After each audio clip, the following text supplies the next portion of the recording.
Dad walked into my room carrying a sledgehammer on my 18th birthday. The screen went black before I could save the tournament match, and then the whole tower crumpled under steel. "Gamers are losers," he said, not even breathing hard. "Real men work banks, not bedrooms." I stood there holding a controller with no console, cake downstairs getting cold, and a check for $200 million clearing in Singapore that he didn't know existed yet. The RGB lights died in a shower of sparks across my bedroom carpet. Dad stood over the wreckage of my custom-built rig, 3 years of birthday money, sponsorship earnings, and tournament wins like he'd just finished yard work. His tie was still knotted from the office. He smelled like cologne and confidence. "You're done wasting your life," he said, dropping the hammer. "Tomorrow, you start at the bank, entry level. You'll learn what real work looks like." My hands were shaking, not from anger yet, just shock. The stream was still live on my phone, 23,000 viewers watching dead air. Chat was exploding. My team was 1 round from the finals. The prize pool was $60,000, and we were up 3-1. "I had a match," I said. My voice came out smaller than I wanted. "You had a future." He kicked a piece of the graphics card across the floor. "Had, past tense. Your mother and I are done enabling this fantasy. You're 18 now. Act like it." He walked out. Didn't slam the door. That would have been too emotional for Richard Holloway, VP of Acquisitions at Crestline Banking. He just closed it with a soft click, like he'd finished a productive meeting. I sat down on the edge of my bed. The room felt huge without the hum of the PC fans. Posters of esports teams looked down at me. Kids my age holding trophies bigger than their heads, wearing jerseys worth more than Dad's car. I'd been one of them for 3 years. Top 50 ranked players in North America. Team captain for Apex Horizons. Sponsors sending me gear, energy drinks, merch deals. My phone buzzed. Texts from the team, from my manager, from sponsors asking what happened to the stream. I didn't answer any of them. I opened my banking app instead. The balance had 7 digits before the decimal point.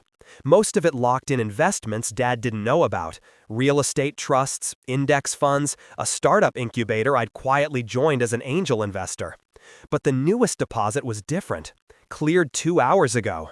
Wire transfer from Quantum Nexus Holdings, Singapore. $200 million. First tranche of the buyout offer I'd accepted yesterday. I'd sold my stake in the game I'd helped develop. A mobile strategy title that had 60 million downloads in 6 months. I'd been the beta tester, the face of the marketing campaign, and eventually a consulting creative director. The studio wanted to go public. They needed to buy out early stakeholders. I was 17 when I signed the NDA, 18 when the money hit. Dad thought I played games. He didn't know I'd been building one. I stood up. Swept the broken plastic and metal into a corner with my foot. The sledgehammer was still lying by the door. I picked it up, felt the weight, put it back down. Downstairs, Mom was cleaning up the birthday cake no one had eaten. She looked up when I came into the kitchen, her eyes red but dry. She'd cried earlier. I'd heard her through the floor. "I'm sorry, Jamie," she said. "He's just worried about you." "He's worried about himself." I poured a glass of water. My throat was dry. "He's worried I'll embarrass him." She didn't argue. Dad's whole life was appearances. The right schools, the right job, the right neighborhood. He'd grown up poor, clawed his way into finance, and spent every day since proving he belonged. A son who played video games for a living didn't fit the narrative. "Will you really go to the bank tomorrow?" she asked. I drank the water, set the glass down. "No." Her face did something complicated. "He'll be furious." "I know." I kissed her cheek. "But I'll be fine, I promise." I went back upstairs, opened my laptop, an old backup machine Dad hadn't known about. Logged into my encrypted drive. The documents were all there. Partnership agreements, corporate filings, the offer letter from Quantum Nexus, and something else I'd been working on for 6 months. A shell company. Holding accounts, a network of LLCs I'd built with the help of a lawyer who specialized in tech acquisitions. Dad had taught me one useful thing: how money moves when you don't want people watching. He just never thought I'd been paying attention during his work calls. I drafted 3 emails. One to my manager, explaining I was out of competition for now but still available for sponsorships. One to my lawyer, asking him to accelerate the next phase. And one to a private equity firm in New York I'd been courting for 2 months. The subject line: ready to move on Crestline. I hit send on all 3. Closed the laptop. Laid down on my bed and stared at the ceiling. Tomorrow, I'd let Dad think he'd won. I'd put on a tie, show up at the bank, smile through the orientation. I'd be the dutiful son for exactly as long as it took. And then, I'd buy the building out from under him. The Crestline banking headquarters smelled like leather and old money. Marble floors, dark wood paneling, portraits of dead white men in the lobby.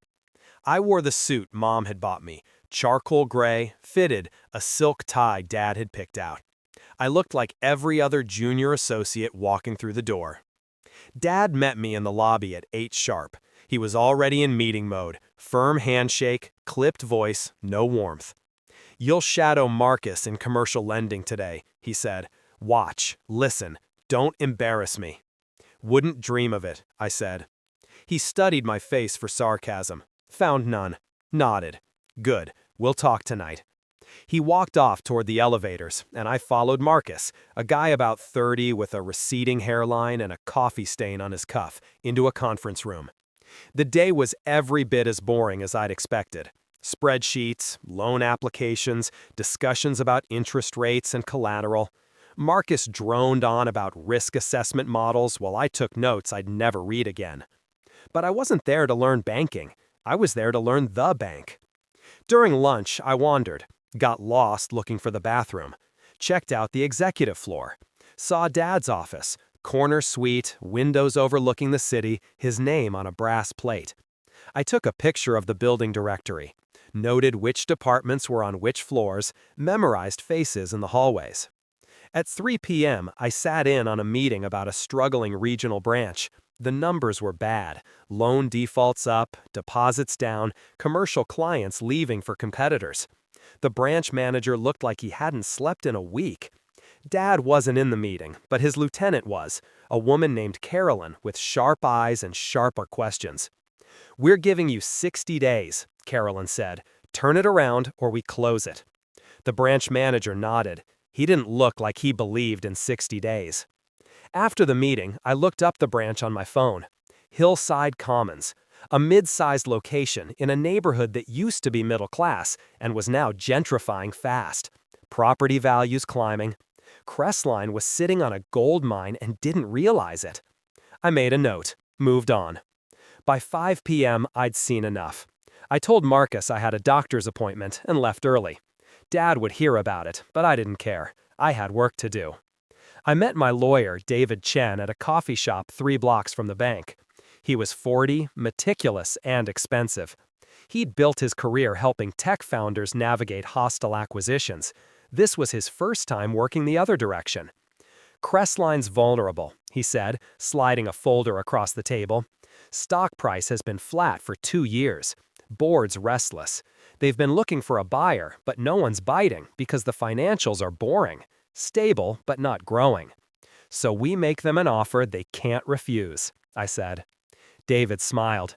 "Not you directly. That would trigger disclosures. But your holding company, Nexus Capital Partners, could.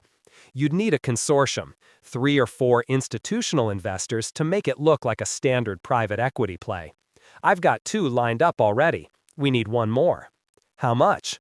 "Total, $3.2 billion for full acquisition.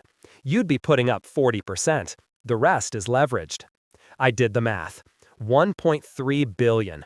I had access to $200 million liquid, another $400 million in unlockable assets, and credit lines I could tap for the rest. It was aggressive, borderline reckless, but the anger from yesterday was still burning in my chest, and I wanted to see Dad's face when he realized what I'd done.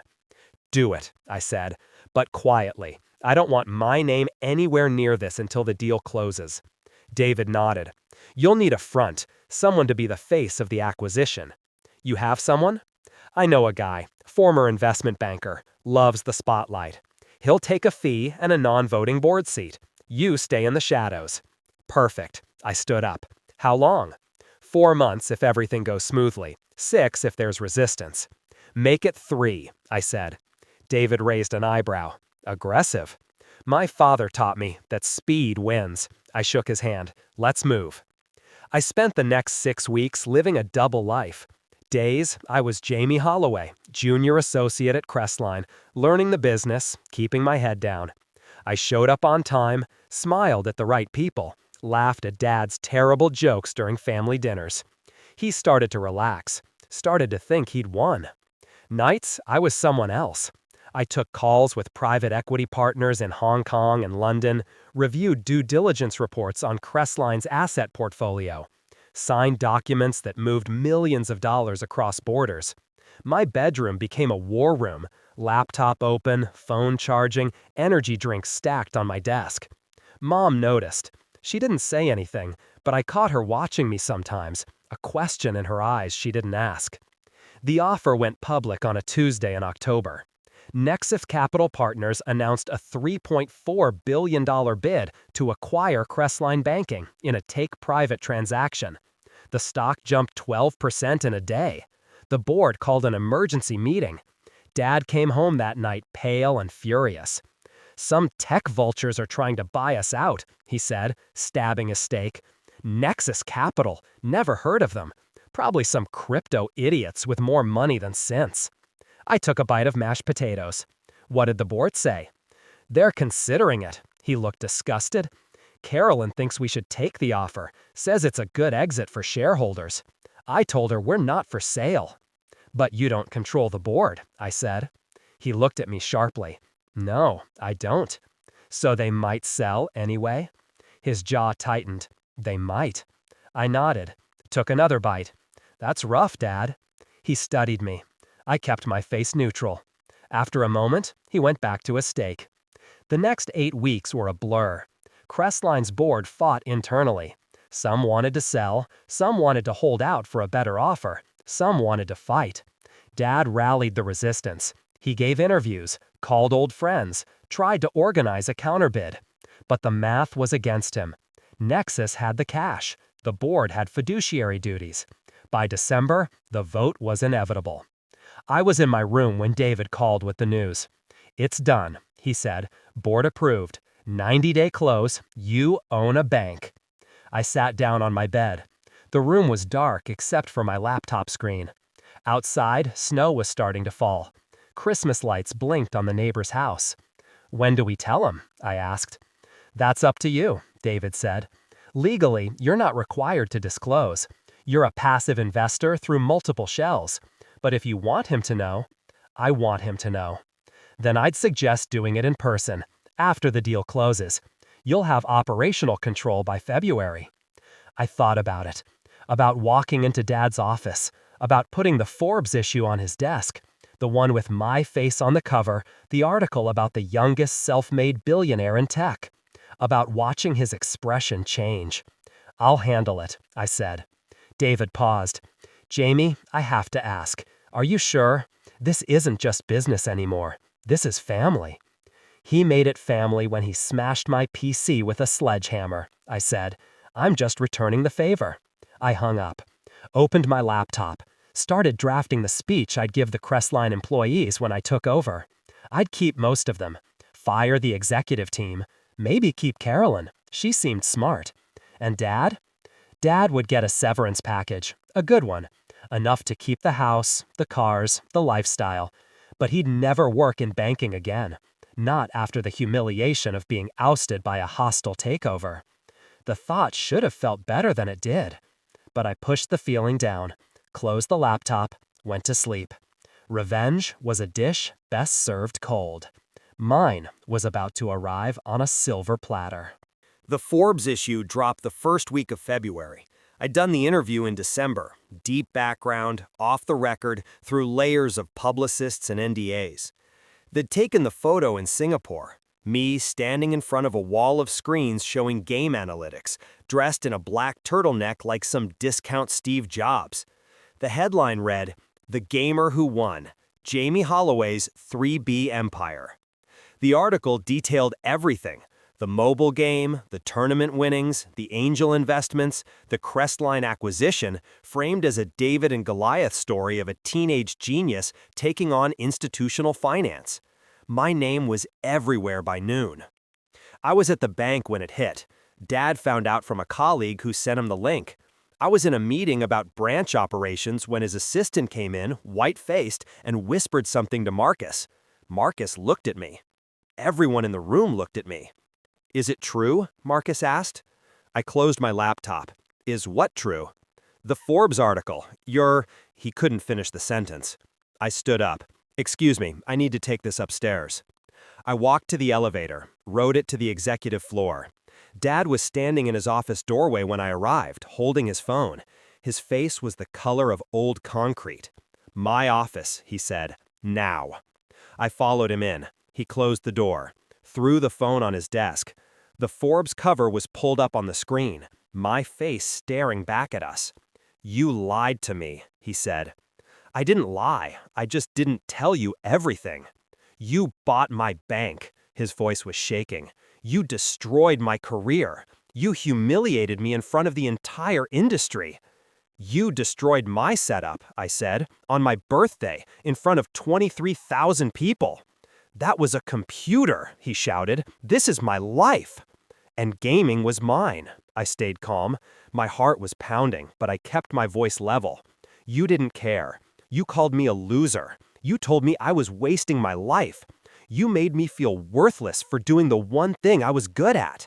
He stared at me. For the first time I could remember, he looked lost. "I was trying to help you," he said. "I didn't want you to struggle like I did. I wanted you to have security, a real future." "I had a future. You just didn't respect it." I sat down in the chair across from his desk. "You taught me a lot, Dad. How to read contracts, how to move money quietly, how to identify weakness in a target and exploit it. You just never thought I'd use those lessons on you." He sank into his chair, looked at the Forbes cover. "What happens now?" "You're getting a severance package. $2 million, full benefits, a strong reference letter. You'll land somewhere else, probably a better job than this one." "And you're taking over?" "I'm hiring a CEO, someone with experience. I'll be on the board, but I'm not running day-to-day operations. I'm 19, Dad. I know my limits." He laughed. It was a bitter sound. 19. God. He rubbed his face. "Your mother's going to kill me." "She already knows. I told her last week." He looked up sharply. "She knew?" "She's known since November. I needed someone to talk to." I leaned forward. "Dad, I didn't do this to destroy you. I did it because you didn't see me. You saw a failure, a disappointment. I needed you to understand that I'm not." "I never thought you were a failure." "Then why did you smash my PC?" He didn't answer. The silence stretched out. Outside, someone walked past the office. A phone rang down the hall. "Finally," he said. "Because I was scared," he said. "Of what?" "That you were better than me." He looked at me. Really looked, maybe for the first time in years. "You were making money doing something you loved. You were confident, successful, happy. And I hated it. Because I've never been happy. Not once. I've spent 30 years climbing a ladder I don't even like, trying to prove something to people who don't care. And you just played games and built an empire. It made me feel small." I sat back. I hadn't expected honesty. "I'm sorry," he said, "for the PC, for not seeing you, for everything." I wanted to stay angry. I wanted to hold on to the righteousness that had fueled me for months. But looking at him now, this man who terrified me my whole childhood, reduced to something smaller and sadder, I just felt tired. "I forgive you," I said, "but I'm not giving you the bank back." He smiled faintly. "I wouldn't expect you to." He stood up, extended his hand. "Congratulations, Jamie. You won." I shook his hand. His grip was firm, but not crushing, not trying to prove anything anymore. "I'll clean out my office by end of week," he said. "Take your time." He nodded, sat back down. I left him there, alone with his phone and his view of the city. I took the elevator down to the lobby, walked out into the February cold. My phone was blowing up. Messages from journalists, investors, old teammates, people I hadn't talked to in years. Everyone wanted a piece of the story. I ignored them all. Walked 3 blocks to the coffee shop where I'd met David, ordered a hot chocolate, sat by the window and watched people pass. A text came through from Mom. "Proud of you. Come home when you can. We need to talk." Another from my old team captain. "Bro, call me." One from Marcus. "Did you really just fire your own dad?" I didn't respond. Just sat there, sipping hot chocolate, watching the steam fog up the window. The barista was playing indie music. Someone laughed at the back table. Outside, the city moved like it always did, indifferent to the small dramas of small people. I pulled out my laptop, opened a document I'd been drafting, a new project, something I'd been thinking about since the deal closed. A foundation, scholarships for kids who wanted careers in gaming or tech, grants for small esports organizations, support for mental health resources in competitive communities. I had $3 billion now, more than I'd ever need. Maybe it was time to build something that mattered. I typed for an hour. The light outside faded. The coffee shop emptied. By the time I closed my laptop, I had a mission statement, a budget, and a name. The Second Chance Initiative. Dad had given me a lot of things, good and bad. But the most important was this: the understanding that second chances don't just happen. You build them. You fight for them. You take the wreckage of what someone destroyed and turn it into something bigger. I finished my hot chocolate, left a tip, walked back out into the cold. Tomorrow, I'd call Mom, start the foundation paperwork, maybe reach out to my old team, see if they wanted to play a friendly match. Tonight, I'd just go home, sleep in my old room with the posters still on the walls and the empty space where my PC used to be. And maybe, in the morning, I'd start to figure out what winning actually meant. The house felt different when I walked in that night. Mom was waiting in the living room, tea cooling on the table beside her. She looked up when I came through the door, her expression impossible to read. "Your father called," she said. I set my bag down. "And?" "He told me what happened, what you said to each other." She gestured to the couch. "Sit." I sat. The cushions were the same ones from my childhood, faded floral pattern, one spring poking through on the left side. "I used to build forts here on snow days. Are you angry?" I asked. She took a sip of her tea. "I'm a lot of things. Angry isn't the first one." "What is?" "Relieved." She set the cup down. "Jamie, your father and I have been married 24 years. I've watched him chase something he can't name for all of them. He's been miserable. Successful, respected, miserable. Maybe this is the push he needed to stop." "Stop what?" "Pretending." She smiled, but it was sad. "He's been pretending to be happy in finance since before you were born. He hates it. He always has. But he couldn't admit it because he built his whole identity around the climb. Now the ladder's gone, maybe he can finally figure out what he actually wants." I hadn't thought about it that way. What does he want? I don't know. But we're going to find out. She reached over and squeezed my hand. "What about you? What do you want now that you've won?" I thought about the foundation document, about the empty space in my room, about the last 3 years of tournament wins and sleepless nights, and the feeling of being alive in a way Dad's world never made me feel. "I want to go back," I said. "Not to competition. That part of my life is done. But to building, creating.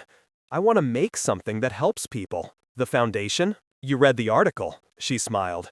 "Cover to cover, twice. I framed it." I laughed. "Of course you did. I'm your mother. It's my job." She stood up. "There's leftover lasagna in the fridge. You should eat. You look thin." "I'm fine. Humor me." I followed her into the kitchen. She heated up a plate while I scrolled through my messages. There were hundreds now.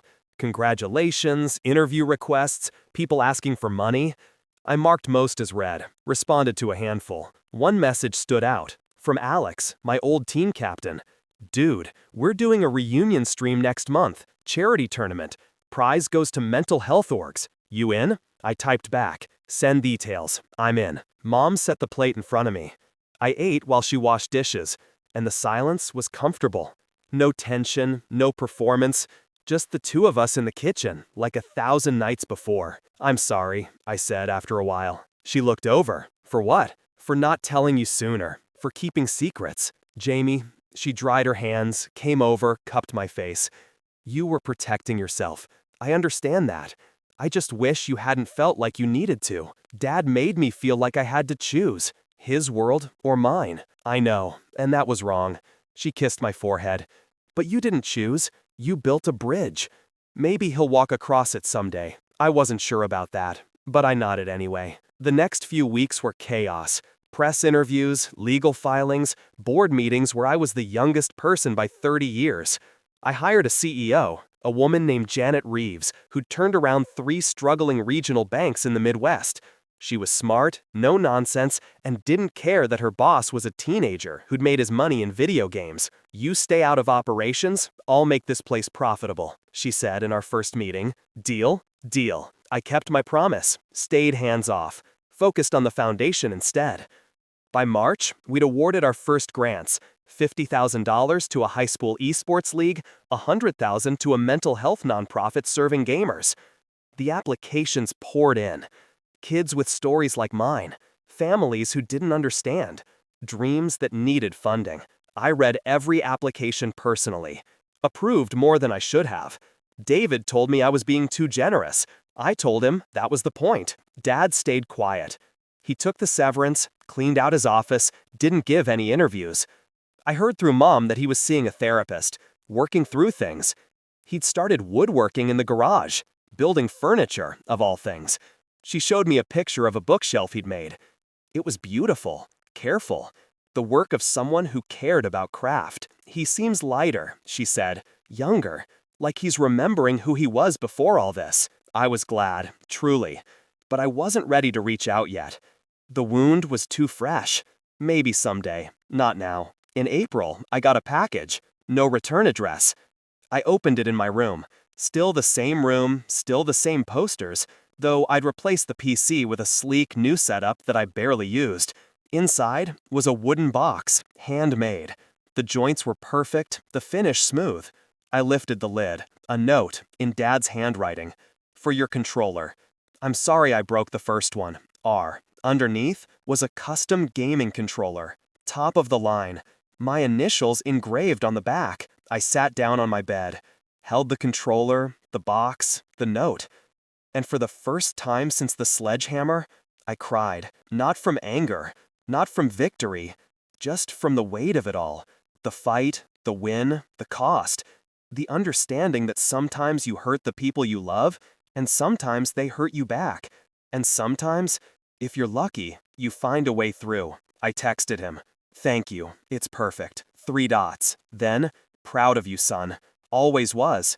Just didn't know how to show it." I stared at the message, typed and deleted 5 different responses.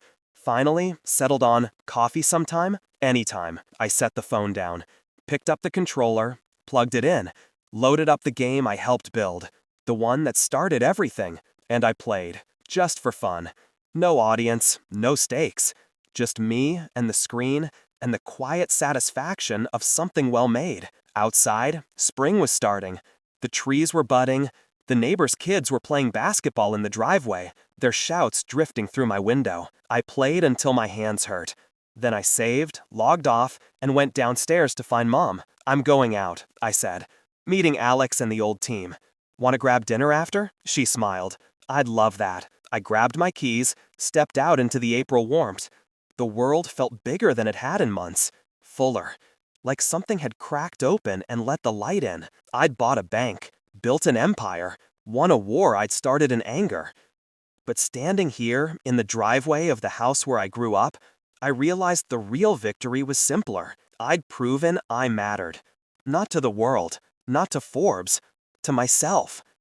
And that was enough. 6 months later, I met Dad at a coffee shop downtown. Not the one I'd used for business meetings, but a small place near the old Hillside Commons branch. He was already there when I arrived, sitting by the window, reading a book about furniture design. He looked different. Older, maybe, but in a better way. Laugh lines instead of stress lines. He'd let his hair grow a little. no tie. "Hey," I said, sliding into the seat across from him.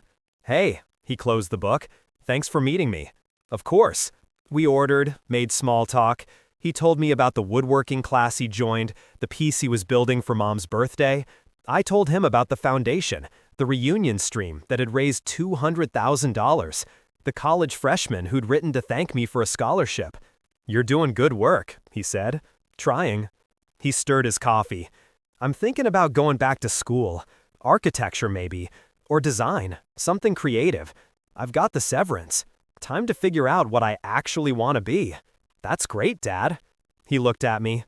"I owe you an apology. A real one. Not just for the PC. For everything. For making you feel like you had to be someone you weren't. You already apologized." "I know, but I wanted to say it again. Sober, calm, meaning it." He reached across the table. "I'm sorry, Jamie. I was wrong. About gaming, about you, about what success looks like. You built something incredible, and I almost destroyed it because I was too scared to see it." I took his hand, squeezed. "I forgive you. I mean it." He nodded, cleared his throat. "So, what's next for you?" I thought about it. The foundation was growing. I'd started consulting for indie game studios, helping them with funding and marketing. The old team wanted me to coach their new roster. And there was a girl, Sarah, a developer I'd met at a conference, who'd asked me to grab lunch next week. "I don't know," I said, "but I'm figuring it out, one day at a time." "That's all any of us can do." He smiled. "I'm proud of you." I know I didn't say it enough before, but I am. Thanks, Dad. We finished our coffee, walked out together into the summer heat. He was parked near mine. We stood by our cars for a moment, the traffic humming past. "Same time next month?" he asked. "Same time." He hugged me. It was awkward. We'd never been huggers, but good, real. And when he pulled back, I saw something in his eyes I'd never seen before. Peace. I drove home through the city I'd grown up in, past Crestline headquarters, now running smoothly under Janet, profitable for the first time in 3 years, past the old tournament venue where I'd won my first trophy, past the house with the driveway where I used to practice trick shots. I pulled into my parking space, not at Mom and Dad's anymore, but at the condo I'd bought downtown, and sat for a moment, engine idling. The sledgehammer had been the start, but it wasn't the story. The story was what I built after. The foundation, the bridges, the second chances I'd carved out of anger and turned into something that mattered. I grabbed my bag, headed inside. Tomorrow, I had a stream with Alex, a foundation board meeting, coffee with Sarah. But tonight, I'd just order pizza, play a few hours of ranked, maybe call Mom. The setup was new, but the feeling was the same. The hum of the fans, the glow of the screens, the sense that I was exactly where I was supposed to be. Gamers aren't losers, I thought. We're just playing a different game. And I'd won mine.